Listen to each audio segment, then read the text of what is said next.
Welcome to Samba Samba. Enjoy the video. You'll start by confirming the app actually exists on the device.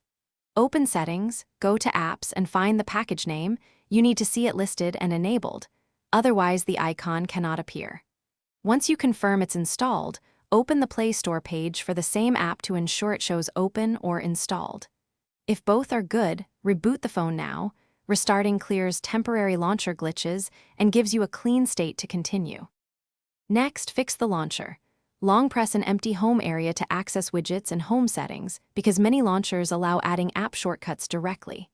If you see the app in the app drawer, press and drag its icon back to the home screen. This recreates the shortcut. If the icon is absent from the drawer, clear the launcher app data in settings. This resets layouts but keeps apps. Once done, reboot. Make sure to back up any custom home screen layout first. To finish, reinstalling the app often restores its launcher entry. Uninstall, then install from Play Store and place the icon on your home screen. If that fails, install a trusted alternate launcher, Nova or Pixel Launcher, to determine if the system launcher is the issue. Finally, check for enterprise, device admin, or parental controls that can hide icons. These settings block shortcuts. If nothing works, factory reset is last resort.